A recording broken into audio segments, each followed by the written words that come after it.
علامہ اسماعیل حقی نے حدیث لکھی، حضرت عائشہ صدیقہ رضی اللہ تعالیٰ عنہ فرماتی ہیں، تفسیر روح البیان میں موجود ہے، کہتی ہیں ایک دن حضور اچانک میرے ساتھ آرام فرماتے بستر سے اٹھے نکل گئے۔ ہمیشہ نبی پاک علیہ السلام کا طریقہ مبارکہ تھا، جب رات کو تہجد کے لیے اٹھتے تو کہتے ابو بکر کی بیٹی حق تیرا ہے، وقت تیرا ہے، پر اگر تو اجازت دے تو میں اپنے اللہ کو راضی کر لوں۔ آج حضور نے پوچھا ہی نہیں، بستر سے اٹھے چلے گئے۔ کہتے میں اٹھی، میں نے دائیں بائیں دیکھا، محبوب نظر نہ آئے۔ حضور کی تامد استعمال شدہ پڑی تھی، وہ تامد میں نے اٹھا کے اوڑھ لی اور میں نکل گئی حضور کو تلاش کرنے۔ کہتی ہیں جب میں باہر گئی مسجد نبوی شریف کے ساتھ جنت البقیع کی جانب، نبی پاک سجدے میں تھے۔ کہتی ہیں میں گئی، تھوڑی دیر کھڑی ہوئی، حضور نے آہٹ سنی تو پوچھا تو کون ہے؟ میں نے کہا میں عائشہ ہوں۔ تو محبوب نے فرمایا یہ عائشہ کون ہے؟ میں نے کہا یا رسول اللہ میں آپ کی زوجہ۔ فرمایا زوجہ کیا ہوتی ہے؟ یا رسول اللہ میں ابو بکر کی بیٹی۔ تو نبی پاک نے فرمایا یہ ابو بکر کون ہے؟ حضرت عائشہ کہتی ہے میرا کلیجہ پھٹنے کو آیا، میں وہاں سے پریشان حال واپس آئی۔ جب میں گئی تھی تب بھی ہلکی ہلکی بارش تھی، واپس لوٹی تو پھر بھی ہلکے ہلکے قطرے بارش کے گر رہے تھے۔ میں آ کے ہامتی کامتی بیٹھ گئی، تھوڑی دیر گزری تو نبی پاک تشریف لے آئے۔ تو حضور صلی اللہ تعالیٰ علیہ وسلم نے مجھے پریشان دیکھا تو کہا عائشہ کیا ہوا؟ کہا حضور آج وہ ہوا ہے جو کبھی نہیں ہوا۔ یا رسول اللہ میں پریشان ہو گئی ہوں۔ حضور عجیب بات ہے، میں گئی ہوں، آپ نے پوچھا کون ہے تو میں نے کہا میں عائشہ۔ کا عائشہ کون؟ آپ کی زوجہ۔ فرمایا زوجہ کون؟ ابو بکر کی بیٹی۔ کا ابو بکر کون؟ اور پھر حضور میں گئی ہوں تو میرے کپڑے بھیگ گئے، آپ آئے تو کپڑے خشک ہیں، سمجھ نہیں آئی۔ تو لفظ سنو حدیث کے، نبی پاک نے فرمایا عائشہ لی مع اللہ وقت، میرا اپنے اللہ کے ساتھ ایک وقت ہوتا ہے۔ آج میرا دوستوں کے ساتھ وقت ہے، آج میرا گھومنے کا وقت ہے، آج میرا خوش گپیوں کا وقت ہے، آج میرا سیاحت کا وقت ہے، آج میرا پکنک کا وقت ہے۔ میرے نبی پاک نے فرمایا لی مع اللہ وقت، عائشہ میرا اپنے اللہ کے ساتھ، میرا اپنے اللہ کے ساتھ ایک وقت ہوتا ہے۔ اس وقت نہ وہاں کوئی فرشتہ آ سکتا ہے، نہ کوئی نبی اور مرسل آ سکتا ہے۔ جب فرشتہ اور نبی نہیں آ سکتے تو عائشہ اور ابو بکر کیسے آ سکتے ہیں؟ تو کہا یا رسول اللہ پھر وہاں ہوتا کون ہے؟ تو حضور فرمانے لگے ایک میں ہوتا ہوں، دوسرا میرا رب ہوتا ہے، تیسرا کوئی موجود نہیں ہوتا۔ امت کو درس دیا ایک وقت 24 گھنٹوں میں ایسا لایا کر جس میں تو اپنے رب کو دکھڑے سنائے، جس میں تو دعائیں مانگے، جس میں تو عرض و نیاز کرے، جس میں تو اپنے گناہوں کی معافی چاہے۔ اعلیٰ حضرت کے والد گرامی سے کسی نے پوچھا، مولانا نقی علی خان صاحب سے، کہ حضرت جی فرعون 500 سال ہی حکومت کر گیا، 500 سال ہی حکومت کر گیا، اللہ کا مقابلہ کرنے والا پکا کافر بے ایمان۔ تو آپ فرمانے لگے ملا رومی کی وہ کتاب پڑھو مثنوی، جس میں انہوں نے لکھا ہے کہ جب ساری دنیا سو جاتی تھی تو فرعون اٹھ کے مصلے پہ بیٹھتا تھا، کہتا تھا یا اللہ معاف کر دے، رب تو ہی ہے، گناہگار بڑا ہوں پر مہربانی کر۔ روز معافیاں مانگتا تھا تو رب کریم کی قدرت نے مہلت دی کہ روز توبہ کرتا ہے، چلو ایک دن سچی بھی کاری جائے تو اچھا ہے، اللہ نے مہلت دی۔ اور میرے بھائی اگر تو روز رات مصلے پہ بیٹھے تو تجھے مہلت ملے، عذاب نہ آئے۔ اگر تو اپنے رب کے ساتھ تنہائی کرے تو اللہ تجھے مہلت دے، سزا نہ دے۔ لیکن ہم یہ وقت نکالتے ہی نہیں، اللہ کے ساتھ میت کا ہمارا مزاج ہی نہیں۔ ترمذی شریف میں نبی پاک علیہ السلام نے فرمایا دنیا داروں کو دکھڑے نہ سنایا کر، مالداروں کے سامنے رونے نہ رویا کر، یہ تجھے کیا دے سکتے؟ تو اٹھ کے جائے گا تو کہیں گے محنت کرتا نہیں، روز مانگنے آ جاتا ہے۔ دنیا داروں کو دکھڑے نہ سنا، اور میں دکھ سنا تو اپنے رب کو سنا، اللہ والوں کو سنا، اللہ کے نبی کو سنا۔ اس سے مراد یہ سارے کہا دکھڑے اپنے رب کو سنا۔ اگر تو اپنے رب کو دکھڑے سنائے گا تو تھوڑی دیر ضرور ہوگی، لیکن ایک دن ایسا ضرور آئے گا۔ میرے مصطفیٰ کریم فرماتے ہیں رب تجھے دنیا سے بے نیاز کر کے مالا مال فرما دے گا۔ دھوکے کا مزاج نہ بنا کینچی لے کے نہ گھوم کے کیسے جیب کاٹ سکتی، اللہ کو دکھڑے سنا۔ حضرت عائشہ عرض کرنے لگی حضور چلے یہ تو سمجھ آ گئی، لیکن بارش مجھ پہ پڑی آپ پہ پڑی نہیں، تو کہا عائشہ تم نے اڑا کیا تھا؟ کہا حضور آپ کی طامت، فرمایا بارش کوئی نہیں تھی، جب تو نے میری طامت لی تو خدا کی رحمتیں تم پر برسنے لگ گئی۔ تو حضور کے وجود سے لگی ہوئی چیز کوئی اوڑھ لے تو رحمت برستی ہے، تو میرے نبی کی مسجد چومنے سے کیوں رحمت نہیں برستی؟ جالی چومنے سے کیوں نہیں برستی؟ جہاں جہاں حضور رکے، جہاں جہاں نبی پاک ٹھہرے، وہاں جانے سے کرم کیوں نہیں ہوتا؟ کیوں ایسی باتیں اپنی زبان سے نکالتے ہیں جو دوسروں کے لیے تکلیف کا باعث، جو اذیت ناک ہو جاتی ہیں، جن کو انسان پھر برداشت کرنے کی طاقت نہیں رکھتا؟ سیدہ عائشہ صدیقہ رضی اللہ تعالیٰ عنہ ارشاد فرماتی ہیں حضور کو جب بھی دو باتوں میں اختیار دیا جاتا، اللہ کے رسول آسان بات کو اختیار فرمایا کر۔ حضور لوگوں کو تکلیف دینا پسند، کبھی ایسا نہیں ہوا کہ کوئی مشکل حکم نبی کریم صلی اللہ تعالیٰ علیہ وسلم نے دیا ہو، آسانیاں پیدا کریں لوگوں کی، کوشش کریں ہمارا وجود کسی کے لیے بوجھ نہ بنے، ہماری طبیعت کسی کے لیے تکلیف کا باعث نہ بنے، ہمارے لب و لہجے سے، ہمارے اٹھنے بیٹھنے سے کسی شخص کو کسی قسم کی کسی تکلیف کا سامنا نہ کرنا پڑے۔ بے ضرر زندگی خوبصورت زندگی ہوتی، بے ضرر، میں نے پہلے بھی کہا تھا پھر کہتا ہوں، کچھ داماد صاحب ایسے ہوتے ہیں کہ جو آ جائے نا گھر میں تو سسرال والوں کو مصیبت بنی ہوتی ہے، وہ کہتے ہیں چودھری صاحب آ گئے، بڑی تکلیف کا باعث ہوتا ہے وہ، اور وہ سارا کھانا پینا بھی کھاتا ہے، آرام بھی کرتا ہے، اور جاتی دفعہ اپنی بیوی سے کہتا ہے تیرے پیکے میری عزت نہیں کرتے، وہ اذیت دیتے ہیں، تکلیف دیتے ہیں۔ کچھ لوگ ایسے بے ضرر ہوتے ہیں، وہ کہیں چلے جائیں آ جائیں، اسی کسی دے کچھ بھی نہ لگ دے، نہ کوئی زیادہ درد، بے ضرر، جہاں بیٹھے ہیں وہاں بیٹھ گئے۔ ایک دوست تھے بڑے پیار والے اور بڑے سیانے آدمی ہیں، لیکن سیانے بندوں کو بھی کئی دفعہ باتیں کرنے والے وہ دور لے جاتے ہیں۔ تو ان کی سسٹر ان لا کی شادی تھی، 3 کاریں تھیں، باقی 3 بہنوئی بٹھا دیے انہوں نے اپنے داماد، اس کو کہا ٹیوٹے میں بیٹھ جائے۔ ٹیوٹے میں بیٹھے تھے تو ایک صاحب نے کیا، لو جی تے جو آئی پائی بھی ٹیوٹے جی نہیں، وہ چھلانگ لگا کے نیچے آ گیا، اپنی بیوی کو لیا، کہنے لگا اسی جانا ہی نہیں، ساڑی عزت ہی نہیں کرتے۔ دسو ٹیوٹا سواری نہیں تو انسان بیٹھتا نہیں، لیکن دیہاتی لوگ ہیں نا، اب وہ سارے گھر میں مصیبت بنی ہوئی ہے، اس کی بیوی رو رہی ہے، اس کی ماں رو رہی ہے،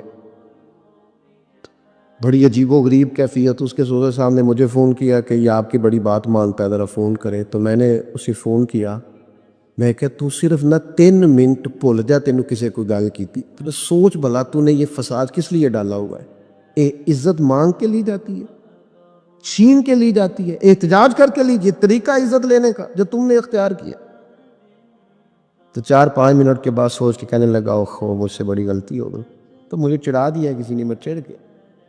اس طرح کی تکلیفیں بہت سارے لوگ دیتے ہیں، ذہنی طور پر ٹارچر کرتے، او یار تیرے ابا نے تیرے اوپر تو کبھی انویسٹ ہی نہیں کیا، سارے پیسے بڑے بھائی کو ڈاکٹر بنانے میں لگا دی، او جناب یہ پڑھا ہی نہیں، ابا جی کو کوئی اعتراض نہیں تھا اس پر خرچ کرنے پر، یہ پڑھنے کو تیار تھا ہی نہیں۔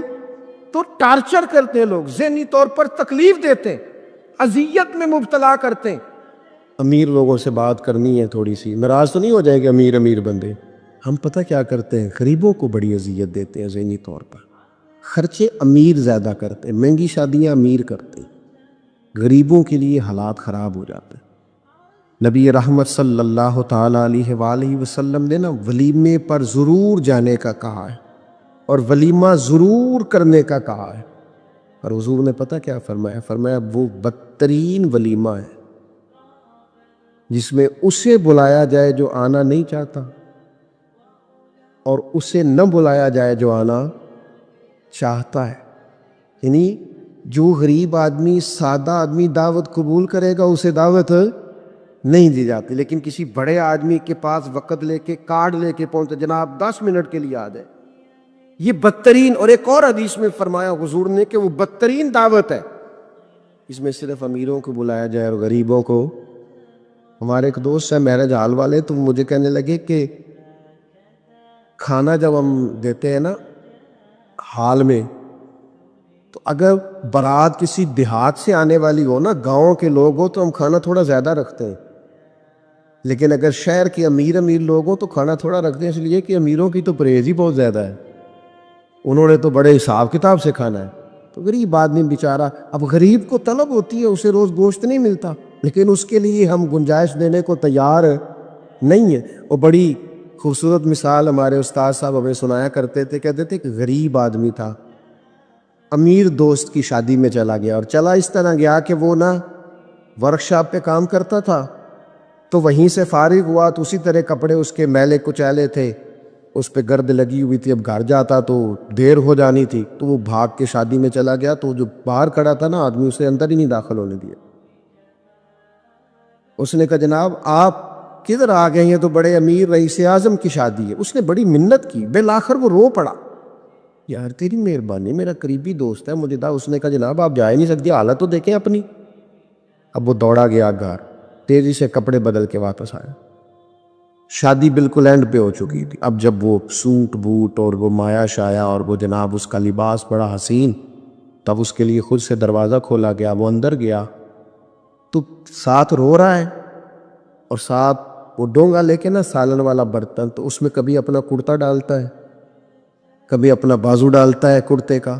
لوگوں نے کہا یہ کیا کر رہے ہو؟ کہنے لگا یہ میری تو دعوت نہیں، یہ تو کپڑوں کی دعوت ہے، اگر میری دعوت ہوتی تو میں تو پہلے بھی آیا تھا، اسی شکل و صورت کے ساتھ آیا، لیکن مجھے اندر گھسنے نہیں دیا، میری غربت نے کیا مجھ کو زمانے میں بدنام، تیری دولت نے تیرے عیب چھپا رکھے، تو یہ تو ان کپڑوں کی دعوت ہے، میرے کپڑے بہترین پہنے ہیں تو مجھے گھسنے دیا ہے، لہذا کپڑے ہی روٹی کھائیں گے، میں روٹی۔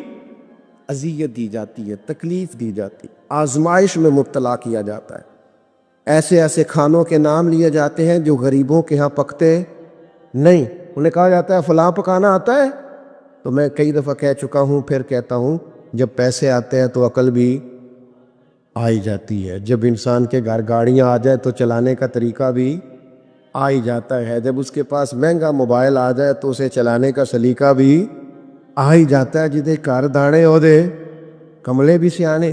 اذیت نہ دے، تکلیف نہ دے، کبھی کسی شخص کا مذاق نہ اڑائیں، کبھی کسی کا کوئی عیب نہ گنوائیں، کبھی کسی کو اس کے خاندان کی وجہ سے تانا نہ دے، کبھی کسی شخص کو اس کے رنگ کی وجہ سے تکلیف نہ دے، کبھی کسی کی زبان کی لکنت کی وجہ سے اسے پریشان نہ کرے، کبھی کسی شخص کے قبیلے کے باعث اسے آر نہ دلائیں، کبھی تکلیف نہ دیں۔ ایک صحابی نے جب حضرت بلال حبشی سے کہا تھا نا، وہ حبشن کے بیٹے، تو نبی کریم نے فرمایا تمہارے اندر سے ابھی جاہلیت کی باتیں نہیں گئی؟ حبشن کا بیٹا کہتے ہو؟ کوئی عربی، کوئی اجمی، کوئی گورا، کوئی کالا، کسی کو کوئی فضیلت نہیں، الا بالتقوی، ان اکرمکم عند اللہ اتقاکم، اللہ کے نزدیک اس کی عزت ہے جو زیادہ پرہیزگار ہے۔ بھائیو، ذہنی طور پر لوگوں کو ٹارچر کرنا چھوڑ دیں، تکلیف دینی چھوڑ دیں، آزمائش میں ڈالنا چھوڑ دیں، پریشان کرنا چھوڑ دیں۔ ہم اس طرح کا رویہ کرتے ہیں بعض اوقات کہ جو انتہائی خوفناک ہوتا ہے، کربناک ہوتا ہے، دردناک ہوتا ہے۔ لوگ اپنی زبان سے کچھ کہہ تو نہیں پاتے، کمزور ہوتے ہیں، لیکن اللہ کے حضور جا کے روتے ہیں۔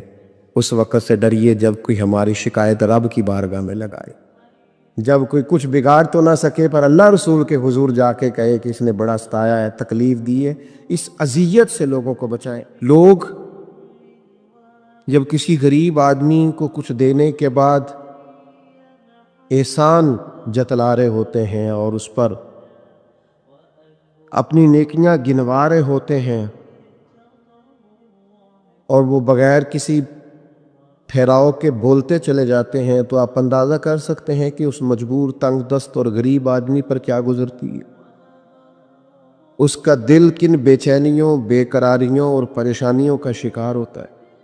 لیکن ہمارے ہاں تکلیف دینے والے ایک منٹ کا بھی وقفہ کرنے کو تیار نہیں ہوتے۔ اللہ کے پیارے رسول صلی اللہ تعالیٰ علیہ وسلم نے 3 لوگوں کے بارے میں ارشاد فرمایا یہ جنت میں نہیں جائے گی۔ نسائی شریف میں یہ حدیث موجود ہے۔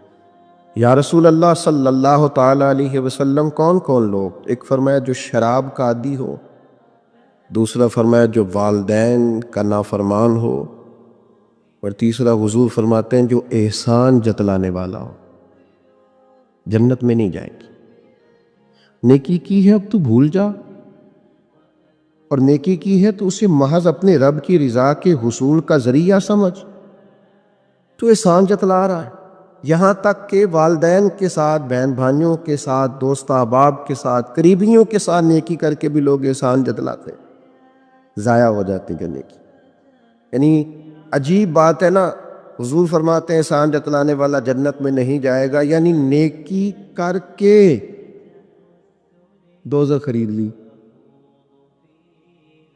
احسان کر کے، خرچ کر کے اپنے لیے جہنم کٹھی کر لی۔ کیوں؟ احسان جتلایا، اس نے بتلایا ہے۔ یوں تو ہر ایک کو شیطان سے ڈر لگتا ہے، اور مجھ کو اس دور کے انسان سے ڈر لگتا ہے، اور جس کی ہر بات میں پوشیدہ ہو نشتر کی چبھن۔ شاعر کا تخیل دیکھیے، نشتر کی چبھن، جس کی ہر بات میں پوشیدہ ہو نشتر کی چبھن، ایسے ہر صاحب احسان سے ڈر لگتا ہے۔ اس طرح کے احسان کرنے والوں سے خوف آتا ہے کہ اللہ بچا ان سے۔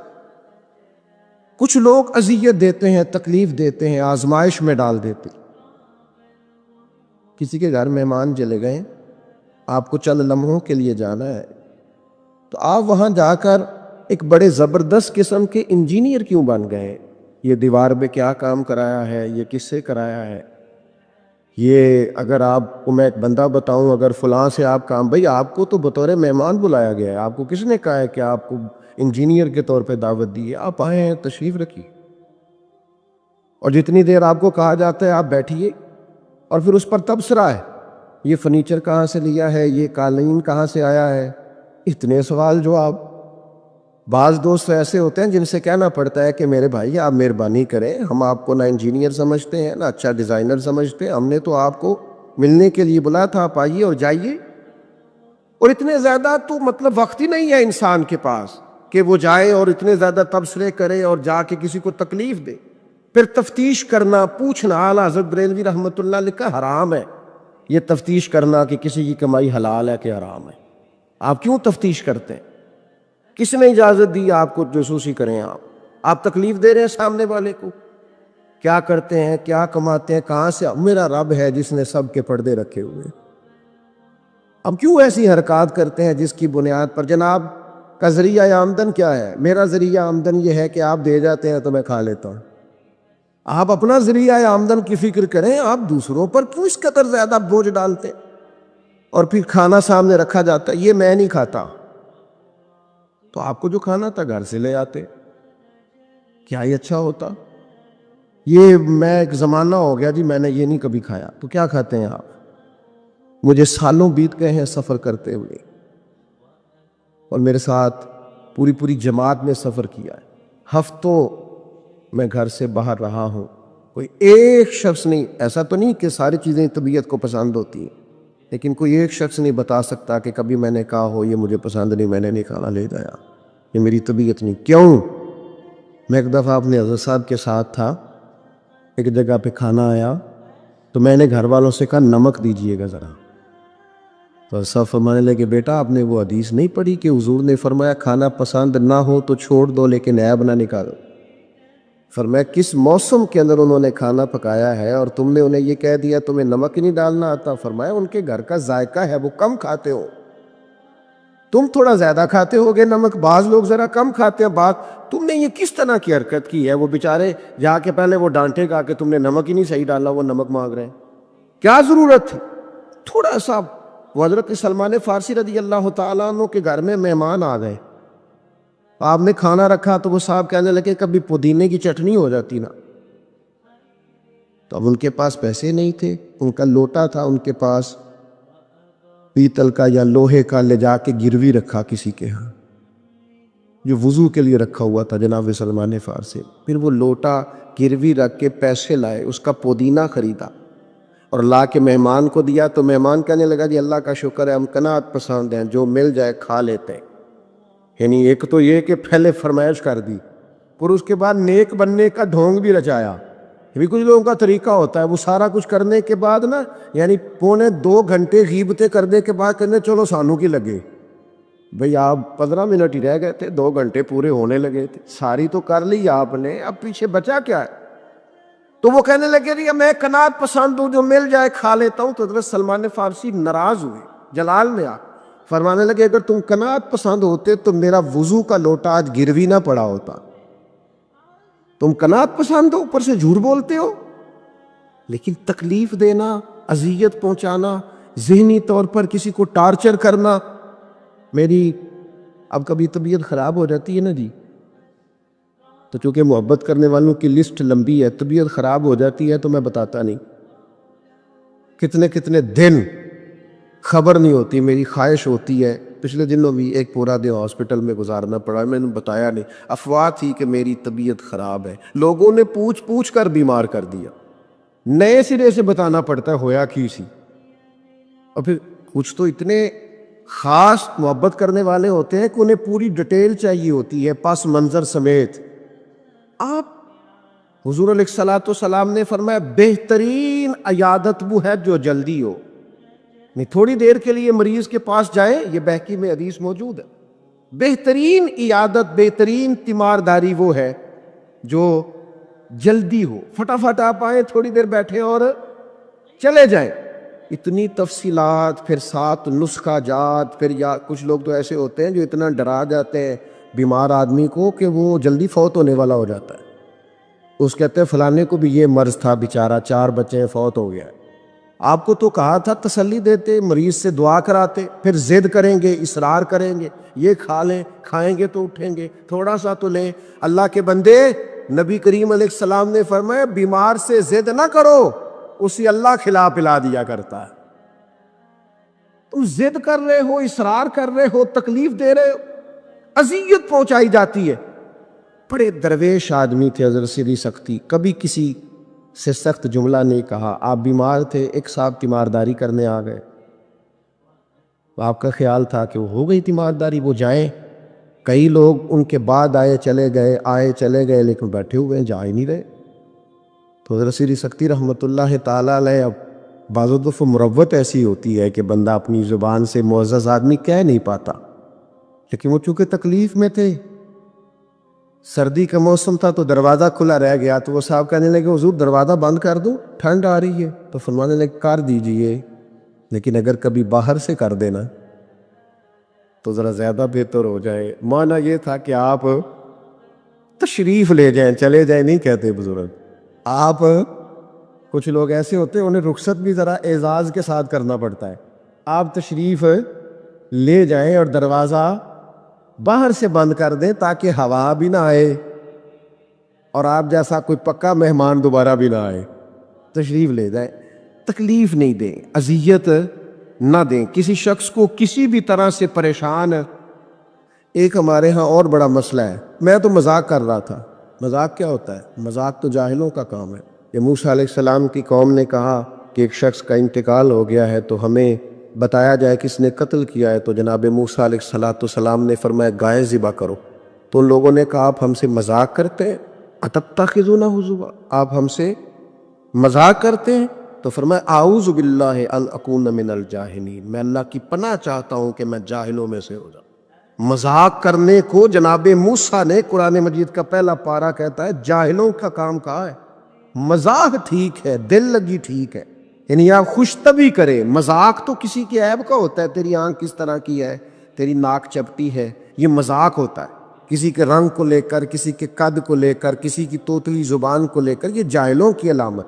آپ دل لگی کریں، حضور بھی دل لگی فرماتے، مسکراتے دل لگی کریں، اس میں کسی کو تکلیف نہیں ہوتی، کسی کا عیب نہیں اچھلتا، کوئی بات ایسی خوشی کی آپ اس پہ خوش ہو جائیں۔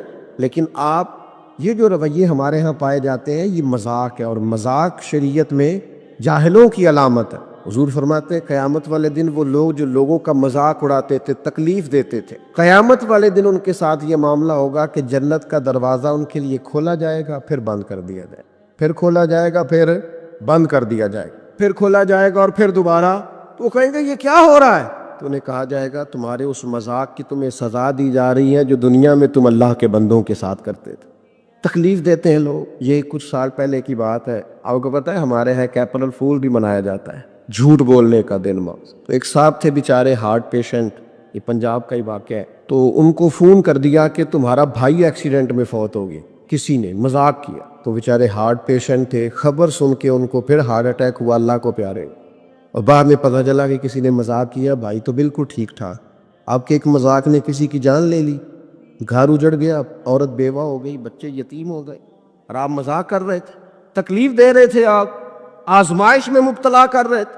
میں نے ایسے طلباء کو دیکھا ہے کالج میں، مدرسے میں، یونیورسٹی میں، اسکول میں، جو بیچارے کسی وجہ سے کمزور تھے، کوئی ایسا معاملہ تھا ان کا اتنا مذاق اڑایا گیا کہ وہ بیچارے تعلیم چھوڑ کے چلے گئے، گزارا نہیں ہو سکتا یہاں، ہر آدمی مذاق اڑا رہا، اور بعض لوگوں کی غربت کا مذاق اڑایا جاتا ہے، ان کو کھاتا ہوا دیکھ کے مذاق کرنا، ان کا لباس دیکھ کے مذاق کرنا، ان کی سادہ پرانی اور دیسی گفتگو سن کے مذاق اڑانا، نتیجہ یہ نکلتا ہے کہ مایوس ہو جاتے ہیں لوگ، پریشان ہو جاتے ہیں۔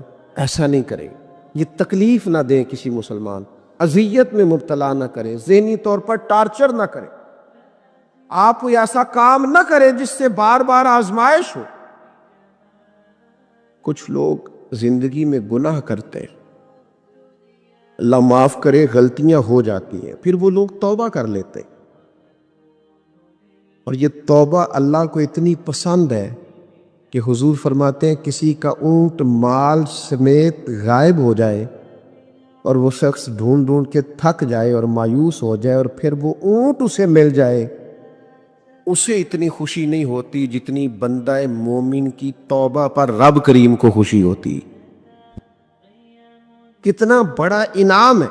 حضور فرماتے ہیں ہر شخص خطا کار ہے، پر بہترین خطا کار وہ ہے جو توبہ کرتا ہے خطا کار پر بہترین خطا کار۔ کیا بات ہے اس کی خطا کی، جو خطا کرتے ہی رو پڑا ہے، اللہ کے حضور توبہ کر رہا ہے، لیکن لوگ مذاق اڑاتے ہیں لوگوں کے گناہوں کا۔ وہ توبہ کر چکے ہیں، وہ چھوڑ چکے ہیں، وہ اس راہ سے ہٹ چکے، لیکن مذاق کرنا، مذاق اڑانا، تکلیف دینا، اذیت میں مبتلا کرنا۔ حضور علیہ الصلوۃ والسلام نے فرمایا کسی شخص سے کبھی کوئی گناہ کیا پھر اس نے توبہ کر لی، فرمایا جس نے دوبارہ اسے اس کا گناہ یاد کرایا، اللہ یاد کرانے والے کو سزا دے گا، مرنے سے پہلے پہلے یہ اس گناہ کے اندر مبتلا ہو جائے۔ مسلم شریف میں موجود، اس کو سزا ملے۔ تو ٹارچر نہیں کریں، تکلیف نہیں دیں، ذہنی طور پر لوگوں کو اذیت میں مبتلا نہ کریں۔ اور پھر رشتے دیکھے جاتے ہیں ہمارے یہاں، تو اس قدر زیادہ مطلب آزمائش میں لوگوں کو مبتلا کر دیا جاتا ہے، اس قدر زیادہ آزمائش میں ہمارا چونکہ دیہاتوں سے تعلق ہے، تو پرانی خواتین کبھی جاتی تھی نا رشتہ دیکھنے کے لیے بیٹے کا، تو ان سے کہا جاتا تھا کہ آپ کو وہاں رشتہ نہیں کرنا، تو کہتی تھی نہیں ہم نے نہیں کرنا، تو کہتے تھے بھئی آپ بتائیں کیا وجہ ہے، تو وہ کہتی تھی وجہ کوئی نہیں بتانی، اس لیے کہ میرے گھر میں بھی بیٹیاں ہیں، میں کوئی وجہ نہیں بیان کروں، میں کسی کی بیٹی کا عیب کیسے بیان کروں۔ لیکن میں نے اخبار میں اس بیٹی کا تذکرہ بھی پڑھا جو پچھلے 2.5 سالوں سے اس لیے مینٹل ہاسپٹل میں زیر علاج ہے کہ کوئی 50 سے زیادہ لوگ رشتہ دیکھ لے آئے، کسی نے کہا ذرا چل کے دکھاؤ، تو کسی نے کہا ذرا بول کے دکھاؤ، تو کسی نے کہا کہ اگر قد 2 انچ بڑا ہوتا۔ اتنی تکلیف، اتنی اذیت، اور اس دین کے ماننے والے جو دین ہمیں سبق دیتا ہے کہ بیٹیاں اور بہنیں ہوتی برابر ہیں، وہاں یہ رویہ ہمارا۔ اور زیادہ تر ان لوگوں کا معاملہ جن کے پاس نیا نیا پیسہ آیا، نئی نئی دولت آئی، اب ان کو سمجھ نہیں آ رہی کہ وہ کیسے اپنے آپ کو زمین سے اٹھا کے آسمان تک لے جائے۔ خدا کے بندو، اس طرح کی اذیت، اس طرح کی تکلیف، اس طرح کا لہجہ جس سے سامنے والا نفسیاتی بوجھ کے نیچے دب جائے، یہ بندہ مومن کی شان نہیں ہے۔ کبھی بھی ایسا نہ کریں، اجلی اجلی سونی سونی صاف ستھری بات کریں۔ مومن کی شان یہ ہے کہ سب کچھ ہو سکتا ہے پر مومن جھوٹا نہیں ہوا کرتا، وہ بددیانت نہیں ہوتا، وہ کسی کو تکلیف نہیں دیتا، اذیت نہ دے، پریشان نہ کریں۔ گھنٹوں بیل بجا رہا ہے گلی سے گزرنے والا آدمی، لیکن صاحب گاڑی لگا کے چلے گئے، انہیں پتہ ہے دوسری گاڑی نہیں گزرے گی، لیکن وہ اذیت دے رہے ہیں۔ ایک چور اوپر سے سینہ زور، اگر وہ باہر نکلے ہیں کہ آپ کو جانا ہے اور سامنے گاڑی لگی ہوئی ہے تو وہ نکل کے کہتے ہیں کوئی آگ بجھانی ہے آپ نے، جا کے فائر برگیڈ کی گاڑی پہ بیٹھے، نہیں جناب آگ نہیں بجھانی، لہذا آپ آرام کریں، لگی رہنے دے گاڑی۔ پتہ ہے آپ کو نبی پاک علیہ السلام نے رستے بند کرنے سے منع فرمایا، رستوں کے نشان مٹانے والوں پر لعنت فرمائی۔ جہاں جہاں لکھا ہوتا ہے نا لاہور اتنے کلومیٹر دور ہے، وہاں اشتہار لگا جاتے ہیں لوگ۔ آپ کو پتہ ہے یہاں اشتہار لگانا منع ہے، رستوں کے نشان مٹانے والے کو ملعون کا ہے حضور، تکلیف دے رہے اللہ کے بندوں کو، آزمائش میں ڈال رکھا ہے۔ نبی کریم علیہ السلام کے پیارے غلام اور امت کے لیڈر سیدنا عمر فاروق رضی اللہ تعالیٰ مکہ مکرمہ تشریف لے گئے تو پتہ چلا ایک سردار نے روڑے رکھ کے اپنی گلی میں کچھ جگہ اونچی کر لی ہے، لوگوں کو گزرنے میں تکلیف ہوتی ہے، یہ حضرت عمر ہے۔ انہوں نے یہ نہیں کہا کہ مجھے عالمی مسئلہ بتاؤ، گلی محلے کا کیس میں سنوں، جاؤ بلدیہ والوں سے بات کرو، یہ نہیں فرمایا کہ جناب ایک سردار نے گلی میں پتھر رکھ لیے ہیں اپنی کسی سہولت کے لیے، لوگوں کو تکلیف ہوتی۔ جناب عمر درہ لے کے گئے، سردار کے دروازے پہ دستک دی، مکہ مکرمہ میں تھے حضرت عمر، وہ باہر آئے، فرمایا روڑے تم نے رکھے؟ جناب میں نے رکھے۔ فرمایا اٹھانے بھی تمہیں پڑیں گے، نکلو باہر، تم نے اللہ کے بندوں کا رستہ کیوں روک دیا، اٹھاؤ انہیں لے کے چلو۔ یہاں تو عجیب حالت ہو گئی ہے، آپ کسی کو کہہ کے دیکھیں، اس نے ایک موٹر سائیکل گزارنی ہوتی ہے صرف، لیکن سارے آنے جانے والوں کا رستہ اس نے تھڑی بنا کے روک دیا ہے، اسے کیا لگے؟ اذیت نہ دے، تکلیف میں مبتلا نہ کرے، اللہ کے بندوں کے لیے آسانی کریں، کوشش کریں ہمیشہ کہ اگر ہم کسی شخص کے ساتھ آسانی کر سکتے ہیں، سہولت دے سکتے ہیں تو اسے سہولت دیں۔ لیکن وہ ایسا عجیب معاملہ ہو گیا ہے آج کل کہ آپ کسی کو کسی ایسی معاملے میں سمجھانے کی کوشش کرتے ہیں تو وہ الٹا اس پر دلائل دیتا ہے، اور میں نے دیکھا ہے ذہنی تناؤ بڑھ رہا ہے، تفکرات میں انتشار ہے، لوگ پریشان ہیں، عجیب و غریب سا الجھاؤ ہے، تھوڑی دیر کی لڑائی کے لیے، تھوڑی دیر جیتنے کے لیے لوگ ایسی ایسی بات کر دیتے ہیں جو رات کو سونے نہیں دیتی آدمی۔ دیکھو حضور علیہ السلام نے فرمایا پہلوان تو وہ ہے جو غصے کے وقت اپنے آپ کو کنٹرول کرے، اپنے آپ کو کنٹرول کر لے، غصہ چڑھا ہوا تو پہلوان ہے۔